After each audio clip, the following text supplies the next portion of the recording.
Everyone, it is so great to be with you once again. I really feel blessed to be doing these conversations on a number of levels. First, because I get to be an officiant of spreading the news about what Hope is doing. But secondarily, I have the chance to connect you with very important and core staff members. There is so much that goes on to make our services possible. And it takes all of us. It takes our volunteers, it takes our staff, it takes our partnerships, it takes our clients. And that is a very sophisticated and complex tapestry that makes up what we call hope. So these conversations are a chance for everyone to step into the pulse of what's happening now, to get to know our core staff members, and to bring to the table questions that you yourself might have. So today, as you know, I have the blessing of having Alice on. Welcome, Alice. Thank you very much, Kimberly.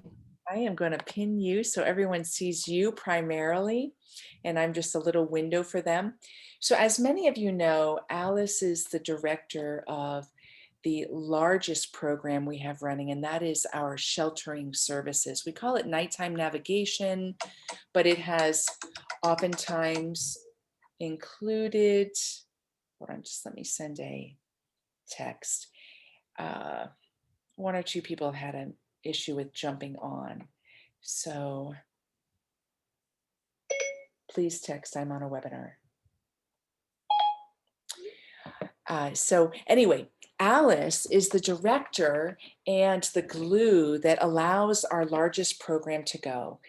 As many of you know, when we first started out with Hope, we were just getting out onto the streets and offering all the services possible to help those who are suffering with loss of home, with homelessness in general.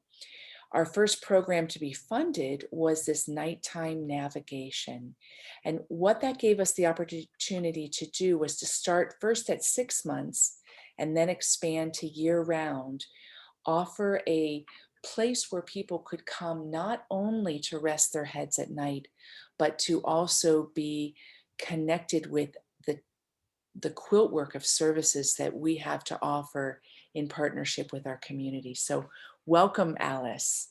Thank you very much. Yeah, great to have you with us. So I wanted to invite you first, Alice, to share a little bit with us. What inspired you to be a part of Hope and its staff, and what inspires you today? Well, I have to say that volunteerism has always been in my life. It helps me grow as a person.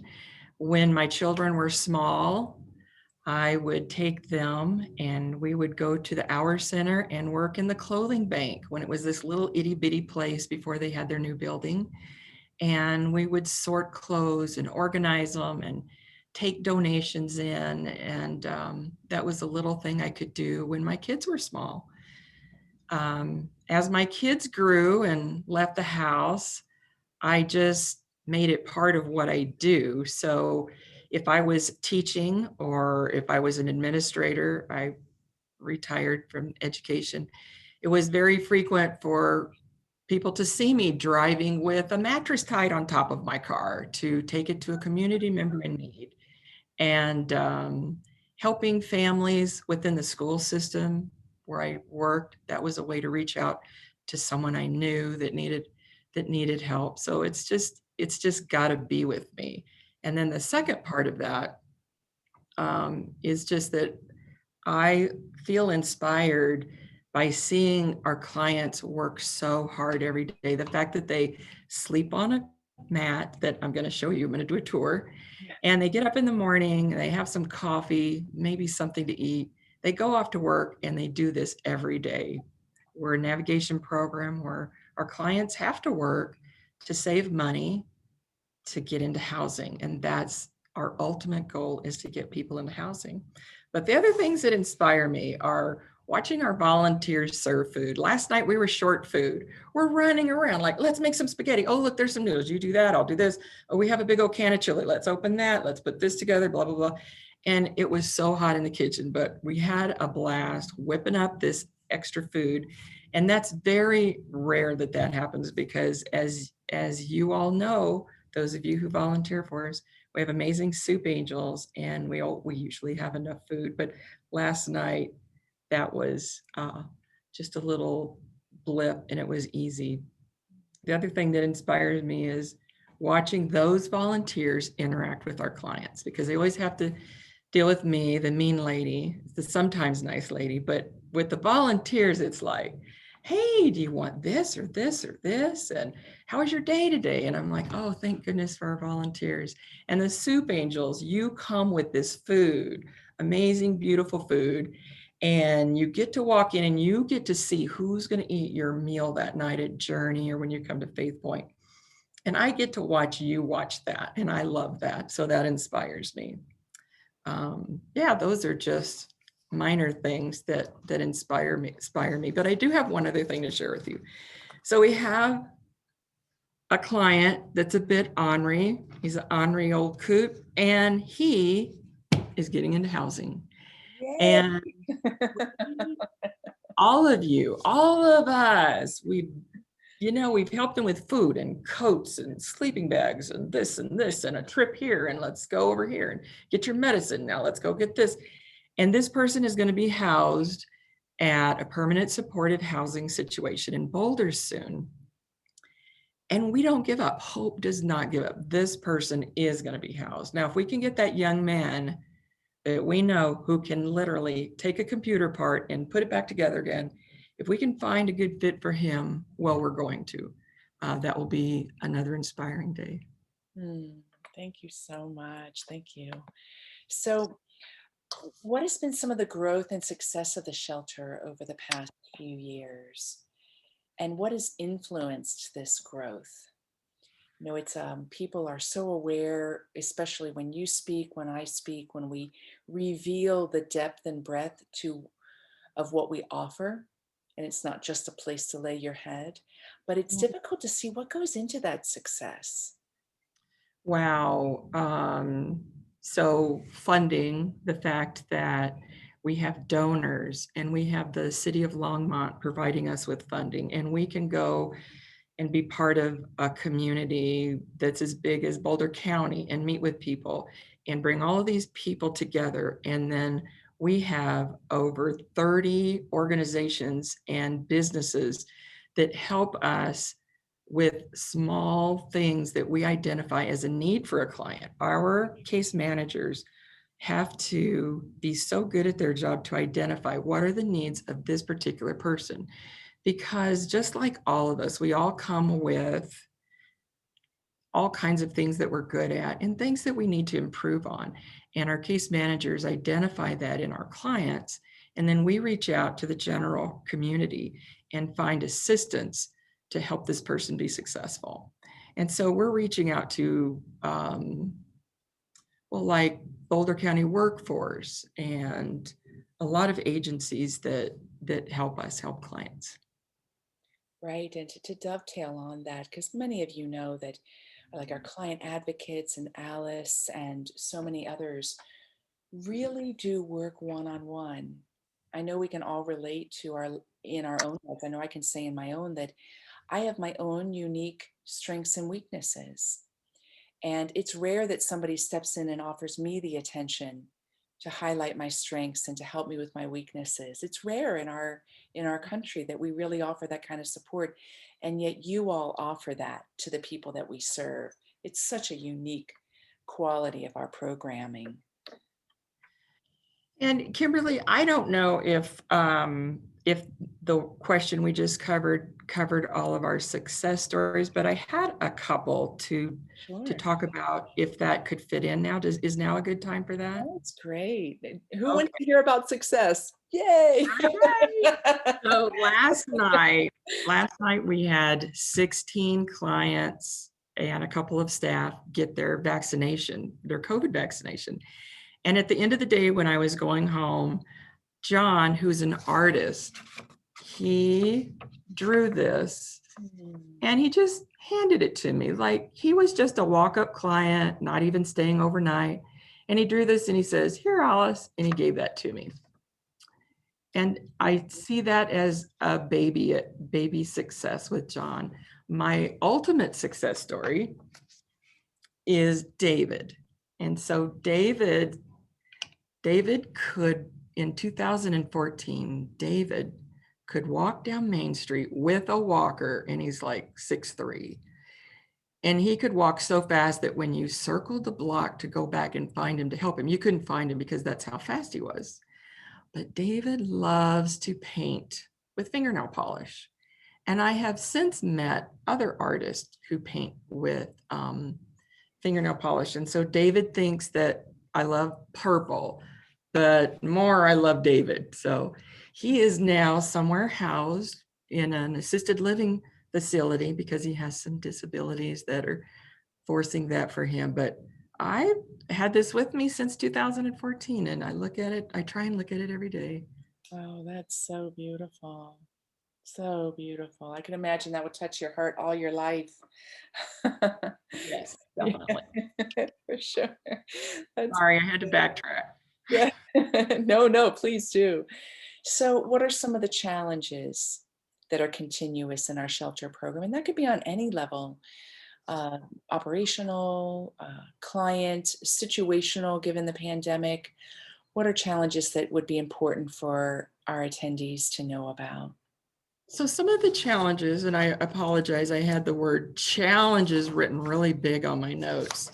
Some of the challenges have to do with this the specific needs of clients. It takes a long time to get to know somebody. And so when you're looking for someone and you find them and now you're going to get them in the shelter and now you're going to work on a job, finding a job that meets their skills, finding mental health assistance. We work with a lot of agencies that provide mental health, but mental health issues are the number one thing that are driving our clients from being housed to unhoused. And some of the stories are so horrific that you and I wouldn't even be able to walk down a street growing up with abuse or whatever has happened to them. There's a lot of trauma in being homeless. And maybe it happened when they were young, and maybe it just happens right now on the street every day, each week. Um, Takes a brave person to live on the streets. Mm. And now it takes an even braver person to say, hey, I'm ready. I'm ready. I'm going to get this job. This is what I want to do. And can you help? And that's why we're here. And we love our job because of that. Our job looks different every single day because humanity is different every single day. We love that. And so some of the challenges can be somebody wants to stay in Longmont, but they get referred to Boulder. In Boulder, their disability determines that they would stay there. And the Boulder shelter will even admit, there's good and bad about staying here. And they're right. It's a big facility with 140 to 160 beds. And so if you have a disability, that's a good place to go, unless you have PTSD and there's 140 people there. But your disability helps you pay for your housing. Whereas with us, we're looking for market rate housing, and housing is our number one crutch. It's the thing that is the most difficult. And I'm sure all of you are experiencing this. Some young families, somebody right out of college, and they're trying to find affordable housing in Boulder County. So it's the same thing that even house people are having difficulties with. Right. It's really so good to mention, and it's such a complicated issue. I mean, I'm older and skilled and have a solid job and salary with hope, and still find the housing market to be daunting, very daunting. If you didn't lock in your house and your rate, whether it's a mortgage, whether it's a rental, years ago, you're coming into a market that's 2K and above. So that's Yeah, it is pretty crazy, but I do have our housing numbers. And great. in 2018, we housed 44 people. And in 2019, 50. Yeah. 2020, when all of my clients lost their jobs, I'm talking almost all of them lost their jobs, we were able to house Wow. 32 people. Yeah. And right now, so far, we've housed 5 people. We have some people that are still nervous to stay at a shelter, and they might be couch surfing, but we're still connecting with them. And we have a lot of upcoming resources, and because we go to housing committee meetings with um, Homeless Solutions for Boulder County, and the city of Longmont has provided some housing opportunities called bridge housing at the in-between. We have some things that are very positive right now on helping people get into housing. And we've also helped 13 people over the past 3 years get into rehab facilities. That is a difficult thing to do. And we've reunited 92 individuals with family who could help support these individuals that reached out to their family. And we were able to send them by bus, or maybe it was gas to drive there. One young lady, we just sent her to South Dakota to an uncle's, and he said, I've been sober for 11 years and you can do this. How about you get out of your community that is triggering you and come stay here and start over? And those are just amazing stories to hear. And that happens at Hope Weekly. And our warehouse is open from noon to 5. So if our clients, maybe they needed to grab a lunch to continue going to work, or someone who's chronically homeless just needed a different pair of shoes. Their shoes wore out.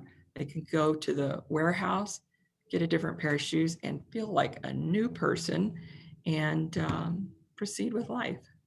Right. And you shine a light on some of the nuances of how we support. When people come by our warehouse or reach out to Alice or one of our client advocates, we help them prepare for interviews.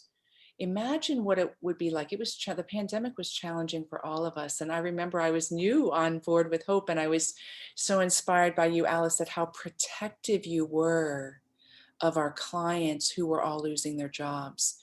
Because imagine, like, you're finally making progress Mhm. towards the Yeah. self-esteem and the goals you've always wanted to have, and you're in a setting that's supported for you at Hope, and then bam, you lose the job where you're using your skills and you're bringing in money and you're having that success. And Alice and the team were there to catch our clients as that happened last year. It was pretty scary, I will admit. We had volunteers from Boulder County, and we were teaching the volunteers how to take temperatures, and we were learning ourselves. And sometimes the thermometers worked and sometimes they didn't. And our clients felt, some of them at first felt a bit scared about, why do I need my temperature taken? And then later it became, thanks for doing that. I know what the routine is now when I come up to the shelter door. And so whether it's at the Journey, which we're here Sunday through Wednesday, or Faith Point, which is Thursday, Friday, and Saturday, they knew exactly what to expect, and that we were going to do no harm. It was just take your temperature, ask you some questions, offer you a mask. Hey, can you wash your hands or use this hand sanitizer? And we just got into a routine. And then our case managers and everyone got creative with job hunting. And some people went months without jobs, and they were worried that we would kick them out of the program. And that's the words they would use. And we're like, no, no, no, no, you're ours. You stay here and we're going to get you into something. And we just housed in April a young person who was in our program for the third time. So I guess three's a charm. And we just can't give up on you. We have to know that you're going to be okay. And if we're going to exit you, we want it to be about housing, or that we can't find you, but we hope you come back to us. So that's kind of the stance that we take at the shelter with our navigation program. It's about getting everybody into housing. Thank you. Yes, it is. That's our mission statement. That those Yes. without homes may have a home, that the unhoused may have a home. So you've already spoken a little bit about this, but I would love if you spoke more about our staff and our volunteers. Oh my gosh, I love to talk about them. So our evening staff work 5 to 10, and there's always two. So two staff are working in the evening, And they have to get in there, and they have 30 minutes from 5 p.m. to 5:30 to set up. Granted, we're using churches, so we want to respect their space and not get there too early. So we have 30 minutes. Set up tables and tarps that go under the tables, and chairs and tables for serving a meal, and getting everything, the intake, everything set up for our clients. And they do this nightly. And like this weekend, Faith Point needs to have us tear down all the tables and chairs because they're going to do a cleaning event. So Saturday morning, we're going to tear everything down and put it in another room, and then put it back up on Saturday night. Um, and then we have overnight staff from 10 p.m. to 8 a.m. Some parts of their night are boring, and some aren't. Now, when we have our current clients, we know them really well. But when it's emergency sheltering, we want to help people who are caught in the bad weather, and we want to bring them in. And those people can be challenging sometimes, but we still treat them with dignity, and we want to provide them with warm food and warm blankets and a mat. And so from 6 a.m. to 8 a.m., we're helping people get organized for the morning and get out the door. And it's challenging when you have 25 to 40 people who do best by themselves, but you're going to put them all in a room together to sleep. And people make the best of it, and we so appreciate that. But we know that our staff have huge hearts and have to deal with some tough nights in the wintertime sometimes. And so we just talk about it the next day. So there's a lot of talk in the next day that happens. Um, that's our staff. And our case managers come twice a week in the evening and try and help clients find jobs, but also help them problem solve some of those weird situations, like the carrier on my bicycle is not working. Who could help me with that? I have a doctor's appointment. I have this other thing, and it's in Denver, and how am I going to get there? And I'm nervous, and all of these things that we deal with. And then the volunteers. There's so much about you volunteers, I had to write it down. So here I go. I'm just going to go blah. Go for it. Dump it on Okay. us. All right. OMG. We can't survive without you. Last night, the head nurse, Betty, who's Betty Tovar with Boulder County Community Health, she came to do the vaccinations, and she just almost drooled at watching all of us serve all this amazing food. And she said, sign me up. So we're going to. Judy, Bob, Tom, Marianne, Barb, Brent, Lisa, Marty, Ray, Eileen, Carol, Susie Sisson, past board president, is back. Some people are back. The Fontanez twins, they're back. And they even brought some little presents for our staff. The food. So Steve comes nightly to only eat with us. We allow anyone in Boulder County who's experiencing homelessness to come get a meal and a shower. Steve comes nightly, and he happens to have 18 years of restaurant management experience under his belt. Last week, somebody brought chicken tetrazzini in a sauce with pasta, and he said, that's the best I've ever had. I'm like, that's our volunteers. So I had to share that with you. And there's just all kinds of cool food. Like, there's a lady who brings a tater tot casserole every month. It looks so cool. Everybody wants it. Amazing dishes. Last night, there was an Indian dish. It had curry in it. It was beautiful. We have salads and burritos and chimichangas and soups and stew. And Sunday night, Sherry brought ground beef with bean stew. Was delicious. There's a lot of great food, and we have healthy clients because of it. And I remember in 2017 when we started doing sheltering, and we only did it from November 15th to April 15th. And November, when people came into the shelter, they were not healthy people. But by April, we had very healthy people.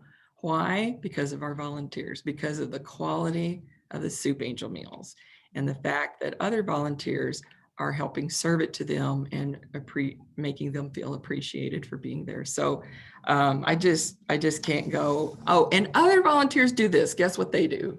So we have Heart of Longmont, Knights of Columbus, Grace Church, Messiah Lutheran, Manna Bible Study Group, Roz, who comes in men's clothing, Barb, who does Bible study on Sunday, people who work at the warehouse, and there are plenty of other organizations. When we had the cold snap in February, when it was 0 degrees, people all over Longmont that I didn't even know, they were not necessarily volunteers of hope. They showed up in the 0 degree weather, and they showed up with food and socks and coats and blankets and food that would last us in case the electricity went out, and supplies. And to this day, there's a couple that just text me every now and then, how you doing on food? And I let them know if we need it. And all I have to say is we are very blessed because of you. Yeah, it's such a great witness that you're giving. And for those of you who might be a little less familiar, think about it this way. We don't own our own shelter. One of the unique qualities that we have at Hope is we lean into the partnerships that Alice has mentioned. So our staff and our volunteers are doing the service for our clients and supporting all our programming, but we're also taking care of our partners. I mean, even the up leveling of how we clean the place in response to the pandemic has been huge. When I've seen the pictures of everyone wearing gloves and scrubbing down the bathrooms, because we are so grateful for these partnerships that give us space. And space and time are very valuable commodities. I think in America, we tend to think we don't have time. The common response I get when I say, "How are you?" is, "I'm busy." I've tried to take that out of my parlance because it's such a cliched statement, but we are generally so overstimulated and busy. But we also have a commodity of space, right? With more and more land being taken up or considered off limits. And yet we have these spaces that go unused, and our partners donate and entrust to us the use of their space that's not being used at the times that we need it. And all our volunteers and staff treat it as though it's a castle, don't they, Alice? I mean, the thoroughness with which we take Definitely. care of our Yeah. spaces. Yeah, and we can't leave things out day in and day out, right? We pack in, we pack out, we It's clean as a whistle right now. I'm going to give you a tour in a little bit, and you're going to see how clean it is. yeah. So I wanted to throw out the dream card before we get the tour. So if money weren't an issue and someone came up to you with lots of money and said, what would you like to have added to the shelter program? Or what would be a dream that would make what we're offering even better? Wow, I can't get past housing for all. I just envision communities within Longmont where we just assume everyone has housing, because sometimes I do assume everyone has housing until I go to work. And I think before I started working for Hope, I kind of did think everybody had housing. Um, but as far as needs go, there's always things that we need right now, just so you know. We just have little things that we need, and that would be sunscreen, men's and women's underwear, backpacks, and sleeping bags. But if money were no object, um, transportation can be tough for folks, and getting back and forth to medical and all of those things. Having dental assistance. There is some very expensive dental work out there that's needed, and there are some organizations, but having those things, not just assuming that everybody has insurance and they're going to have that taken care of, being able to put someone in assisted living when they need long-term assistance. That's a hoop jumping thing now. It's not just something you think will happen just because it's the right thing to happen after someone leaves the hospital. Having medical respite facilities, having a nurse available, having a mental health person at the shelter would be amazing. A therapist a couple of nights, or a mental health worker who is going to recognize things that maybe the rest of us are not seeing. And then helping that person, genuinely helping them with trauma care would be sweet. Oh, that would be, well, I love that dream list. So it's out there, everyone. If anybody has Yes. any connections that can make some of those things possible. Right. Thank you so much. Well, Alice, I think we're in good timing for a tour. So Alice is going to Okay. give you a taste of shelter life by taking you around since she's there right now. Right. I'm at Journey, hiding in a room that's the library, and it is where the women sleep. So behind me, you can kind of see I have a table set up. And so here I have the front door of Journey. And this is where people line up. So people are going to line up right here at the door. And we're going to say, hey, can I take your temperature? How are you today? Come on in. Then they come in the big area. And is that just so inviting? I mean, we have tables and nice comfy chairs thanks to the Journey. The Journey Church at 2000 Pike Road is 100%, their mission is helping homeless. So you can see the fireplace that they just did and these comfy chairs. And then we're going to go over here.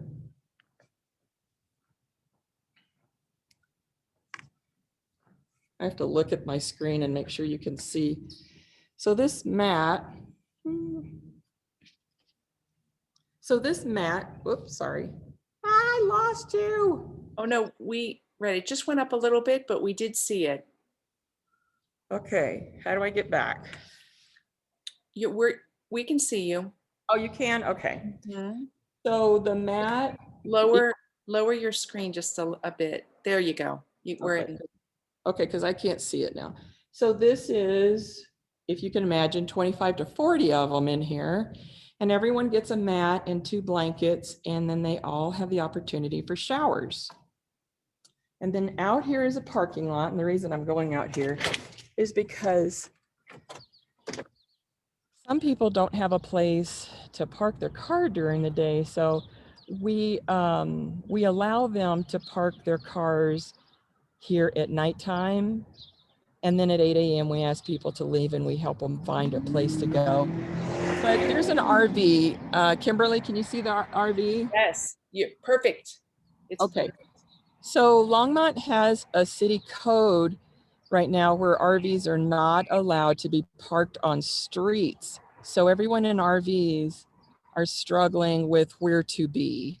So this is just another person struggling as to where to be. And I didn't know if everyone was aware of that particular ruling. So we're walking back through here.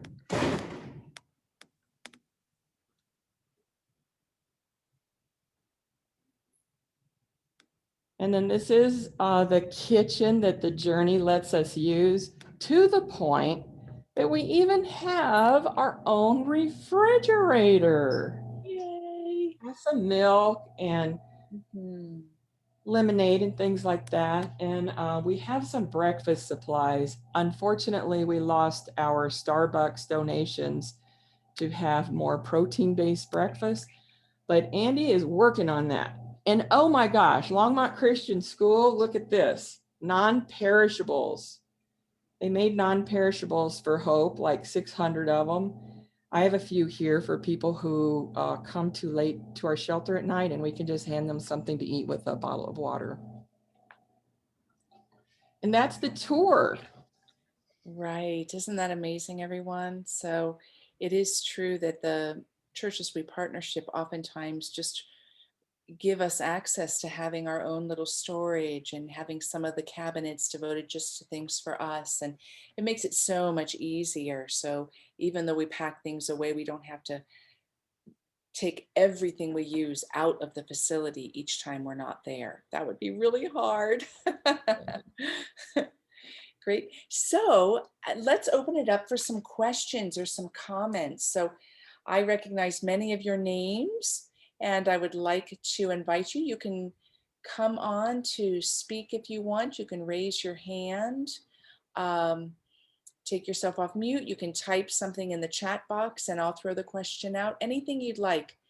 And this could be on any level. You know, Alice manages the entirety of the program. So it could be front and center client information. It could be larger program in the community types of questions. So let us know what some of your thoughts are.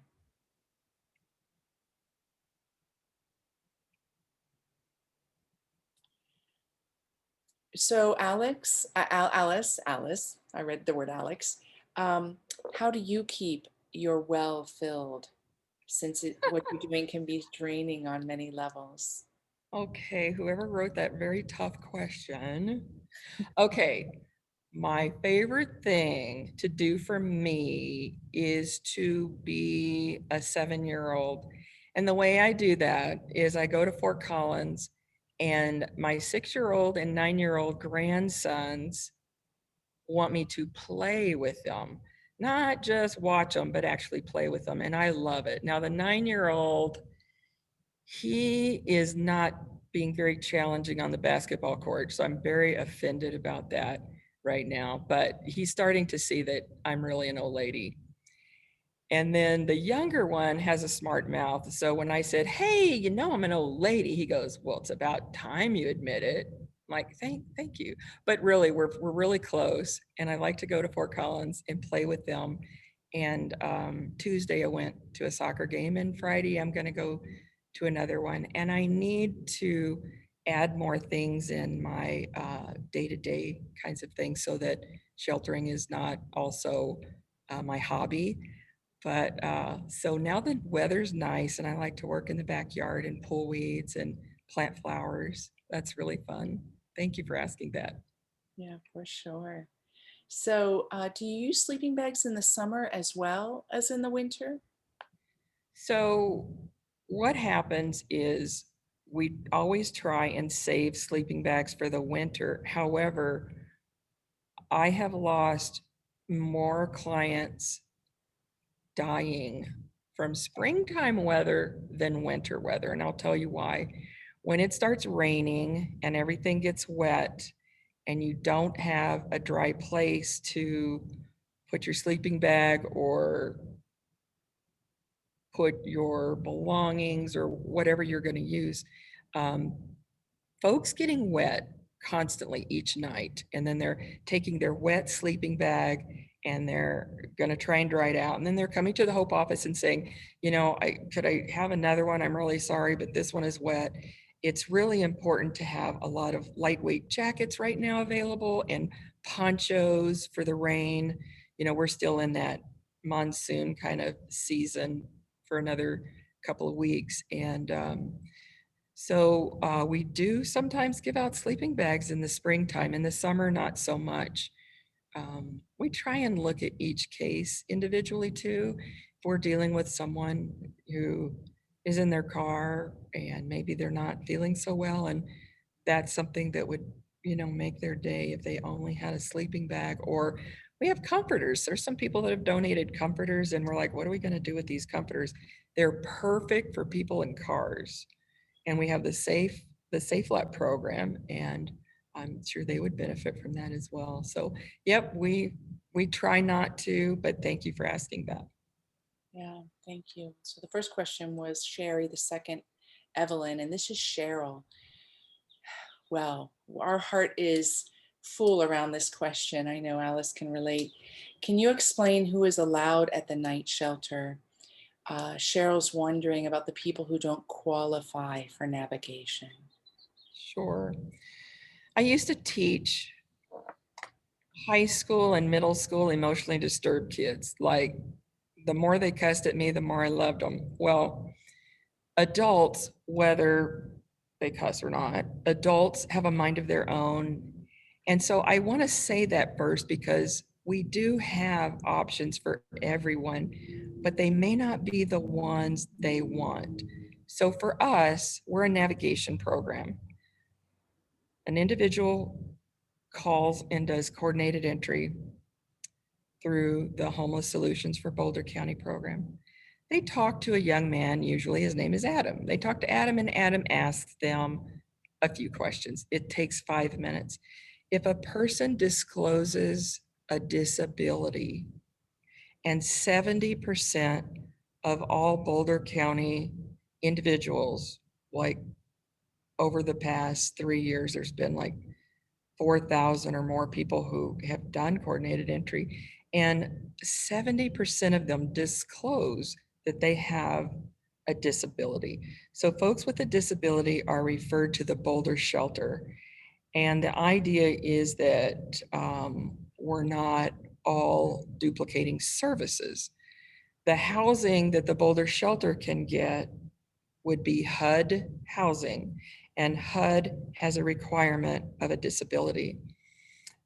Well, we have people who are homeless in Longmont who disclose a disability, and they're referred to the Boulder shelter, and maybe they don't know Boulder very well. So that's an issue that we are working on right now.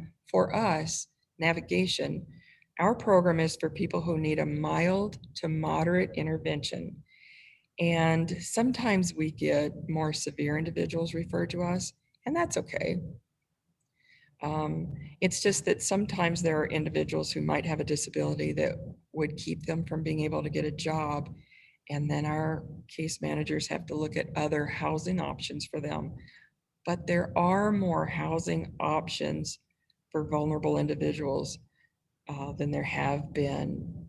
When I told you about David in 2014, I was able to get him into Lee Hill. Lee Hill opened up as a permanent supportive housing facility in Boulder, right next to the Boulder shelter in 2014. David was the only person I got housed that year. The whole year I housed one person.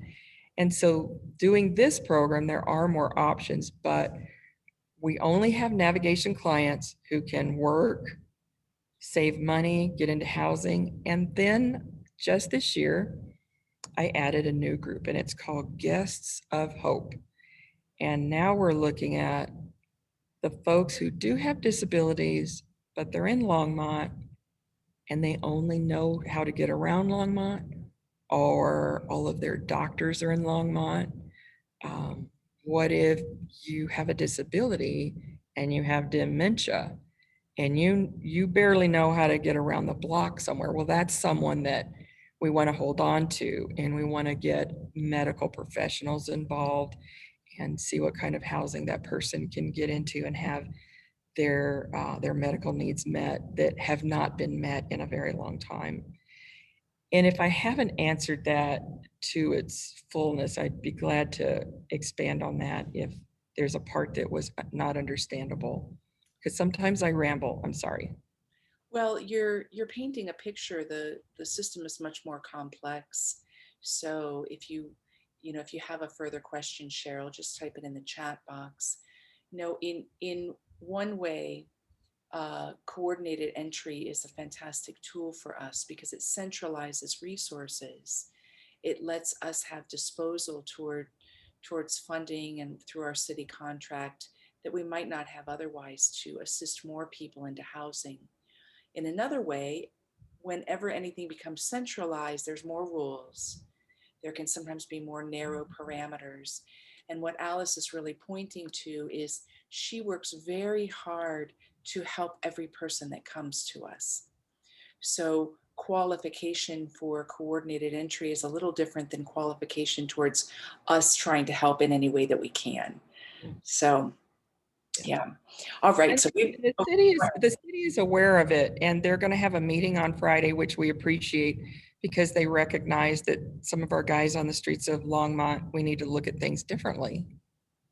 I'm right. hopeful. Yes. Yeah. Yeah. We continue to ask for dialogue, and dialogue continues to happen on those realms, right? So Yeah. that's a really good thing. So another question from Sherry. Can you comment about the city ranger program where they're supposed to be kindly approaching people who are hanging out or loitering downtown? Is it continuing? How is it going? What do you know about it? Last year, I seemed to have been more well informed about that program. I know that it was not a permanent position. And I know that we availed ourselves to them. We made ourselves available to, hey, if you need any supplies for folks, if they're asking you specifically for supplies, please contact us. We probably have a relationship with this individual. And I haven't heard anything about the program happening this year, Sherry, but I will definitely write that down and look into that. Thank you for that. Yeah, absolutely. And Evelyn just asked, how many volunteers can be in the kitchen at one time? Evelyn, you just bring everybody you want to, and I will find a job for everybody, I promise. I would say that if you have 2 people, it's plenty. But because we also have to load a dishwasher at Journey and wash everything by hand at Faith, having 3 people might be really helpful. Right, right. I know there's always so much to do. So, and Vicky wanted to know what type of behavior results in being asked to leave the shelter navigation. Absolutely. I used to be a high school principal, and before that, an assistant principal, and always dealt with behavior. And before that, I was a special ed teacher. So I really know and want to look at the individual and not have set like, it's this way, you do this. And what we try and do is say, this behavior was unsafe because our shelters have to be safe. So if someone has a mild to moderate behavior, we talk to them about it and say, stay, go, you're gonna have to leave, or come back tonight if it happened overnight, come back tonight and talk to one of our administrators. And we try and say, hey, can we start over again? This was something going on with you. What's up?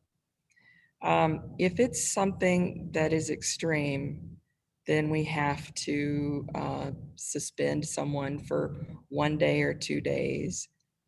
Rarely does someone get consequenced for up to a week, but it happens because substance use happens, unfortunately. And when substance use happens in some situations, there's some tough decisions to make. And I always have to go on the side of safety and how the particular behavior impacted um, our, not only our staff, that's mild, it's our clients. Like, they experience trauma every single day, and when they come here, they need, like with all their hearts, they need this to be a safe place. Am I going to be safe? Is my backpack going to be safe? um, can I sleep here without being awakened in the middle of the night?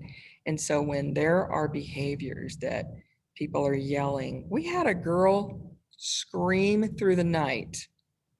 Everyone in Boulder County was suspending this girl. What we did was we went for finding out why she screams. We found out she had a serious health condition. And even though her situation is so rough that she doesn't come to us very often, we at least know the basis. And now we know that if she has um, Advil or Tylenol right before she goes to bed, and she has a bottle of water and some on the side for when she wakes up scared in the middle of the night, that she will feel safe and not scream during the night. But um, we don't have set in stone consequences because people are all different. When I was at the high school, it was, yeah, it would be like, you do this, you have detention, and so on and so forth. But rarely do we have to exit someone for behavior. Thank you, Alice. Thank you. So Polly wants to know, do we work with the Longmont Housing Authority to get disabled people into the suites, permanent supportive housing?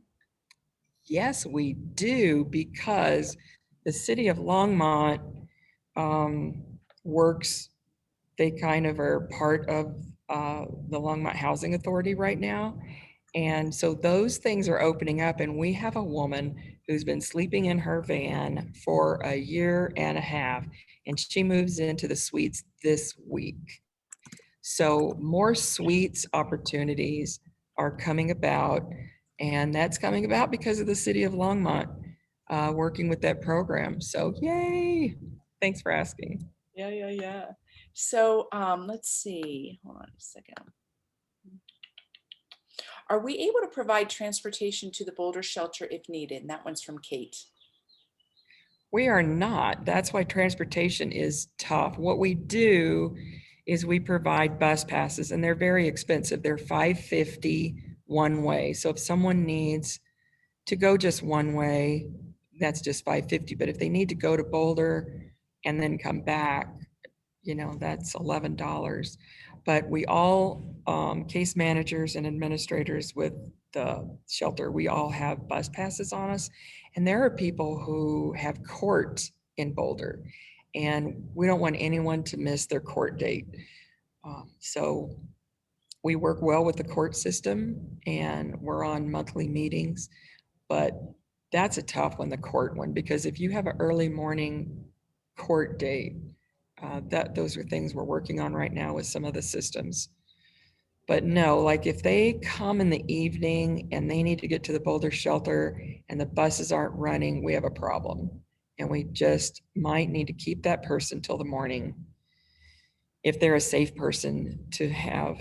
And if they're not safe, what's wonderful? The Longmont Police Department has the core team.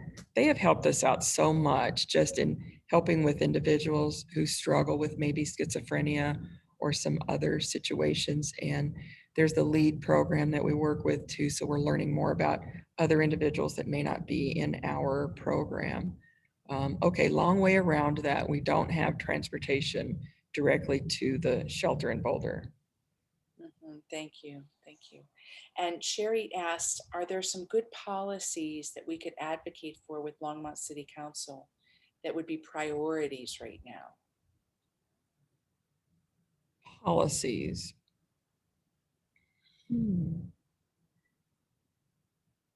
I think that if they will just keep on the right track of providing the funding for the housing. So this is new for the city council for Longmont, is that they have housing vouchers now. Isn't that amazing? So to have like the suites, right now we have bridge housing. We have clients in that because of the city and city council. So if they will continue to support housing vouchers that are provided by Longmont, that keeps our folks in their own community. Thanks for asking. Right, right. And I think as well, since I work more on that end of growing awareness of what we're doing in the community and not only seeking funding but partnership, is that every city is challenged, just as ours is, to open up to look at things in new ways. Yeah. It's so easy to want to create a system and think the one system and the one way to do it will work. And we do that as human beings in every part of our lives, I think. Putting my shoes on this way works, right? We want a system that works and works. And when it comes to housing and homelessness, the needs are always changing, and the ways we can answer those needs are changing. And I think advocating for policies that open up the options for organizations like ourselves that are coming up with innovative ideas would be helpful, because then when it's supported on the city or county level, even in policy form, even in plan form, when it's supported, it makes it easier for us to get funding through other granting sources because we fit within a wider framework of planning instead of a narrower defaulted plan work for framing. Those of us that are on the front lines, Alice is there, I'm not. Those of us that are really on the front lines really understand the needs the greatest.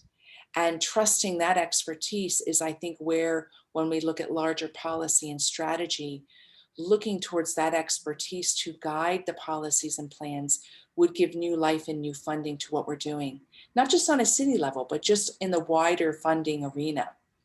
So That's true. What we learned from COVID was that sometimes we needed motel assistance.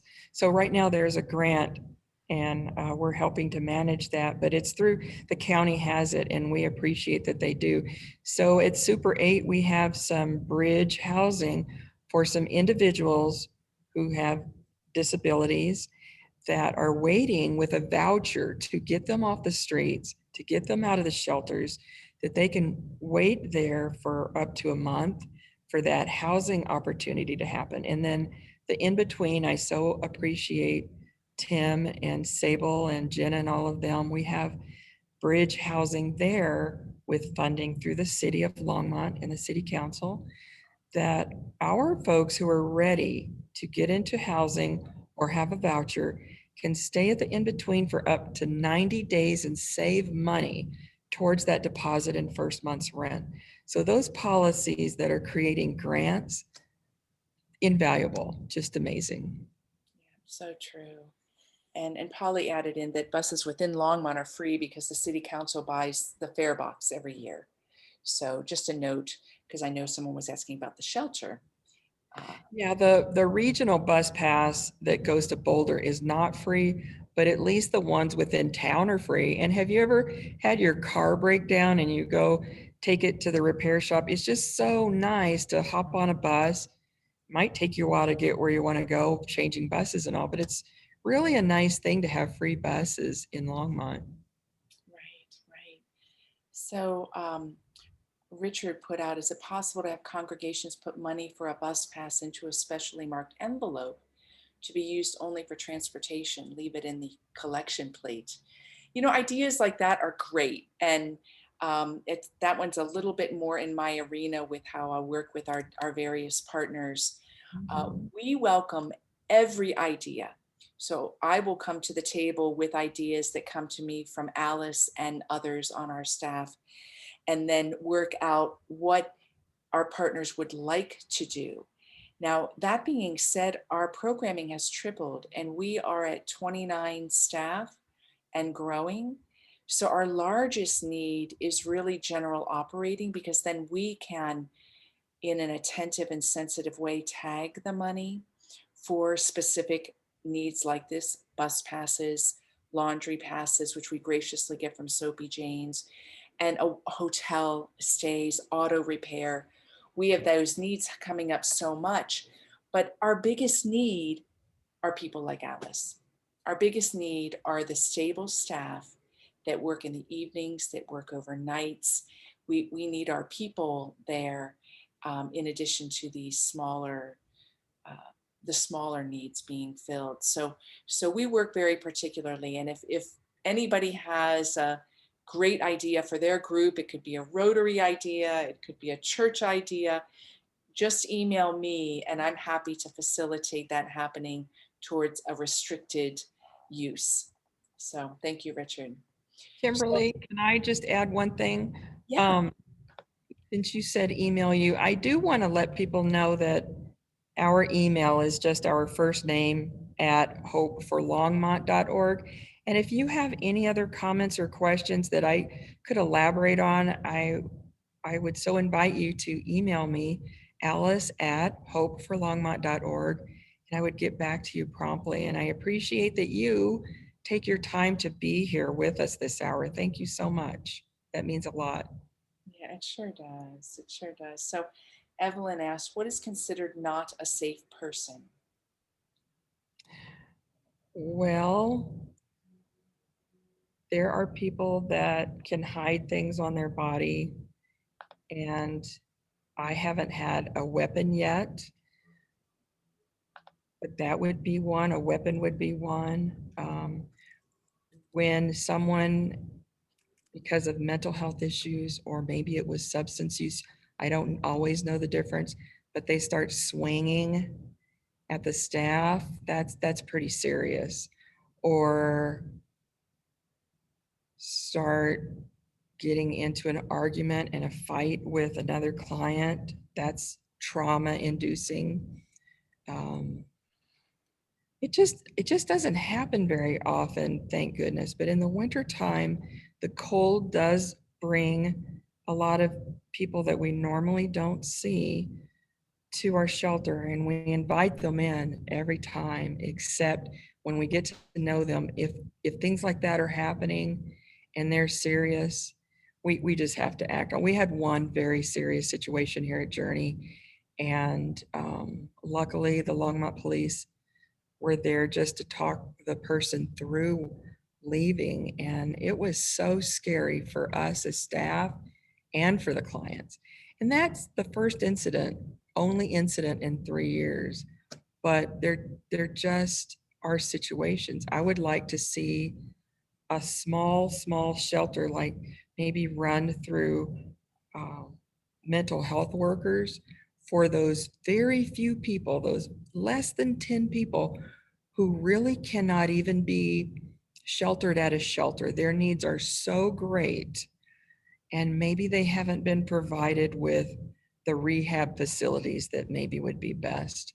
But it would be nice to have a very small environment for people who have such an extreme emotional disability that they would be better served on a super small scale. Thank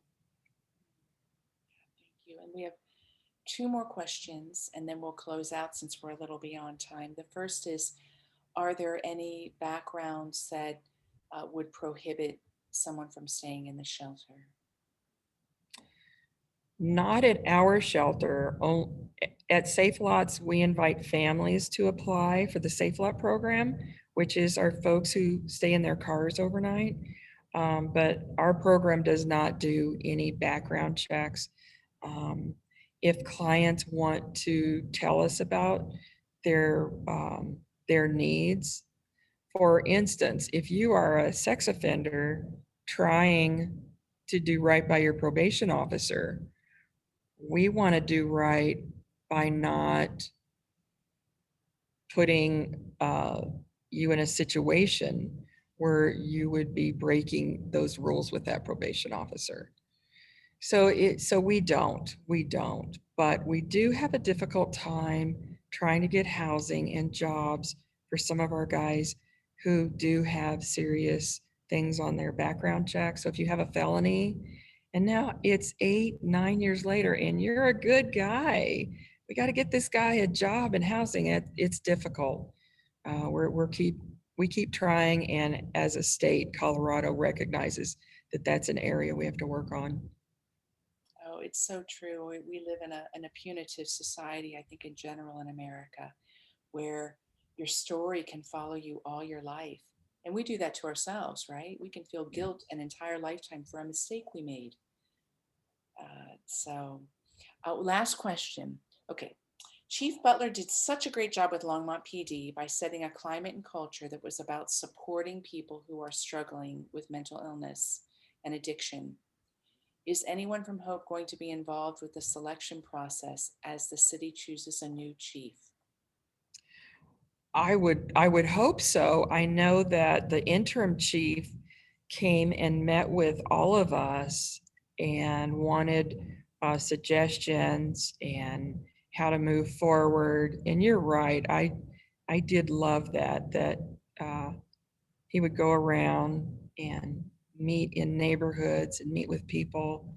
And I just saw on the news about a police department that needed to figure out a way to have a mental health person tag along with them. Well, here we are in Longmont, Colorado, and we have the core team of mental health and EMT professionals on calls that are in need of a mental health person with a police officer.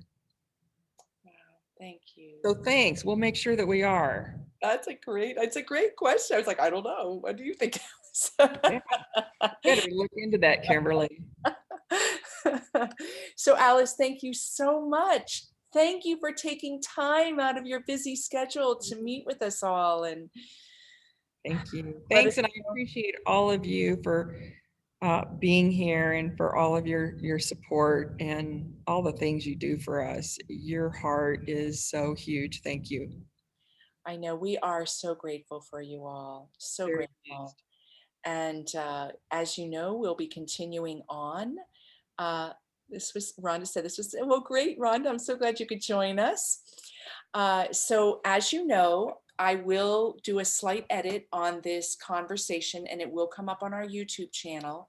Keep an eye out if you want to share anything with your friends that weren't able to jump on today. It'll come out in the newsletter, and I'll send it through our social media streams as well as soon as I render the video. And keep on your radar too. We have a great panel coming up in June called Caging Women, the Impact of Sexism in the Judicial System. And I have some amazing Deborah Simmons, who founded the Reentry Initiative, Pam Clifton, who works with, is it CRCC? I always get acronyms wrong, and Leslie Herod are three of the panelists. So we're going to speak about this, about the need for reform. We're always needing to change and reform. So we're going to shine a light on this part of reformation that's needed. So keep it on your radar. Join us next month. It was great to be with you all again. And Alice, any final words? Thanks, everyone. Go out in the sunshine. Have a good day. Yes. Blessings, everyone. Hey, Great. Now let's stay on if you can. We'll wait till everyone jumps off. okay.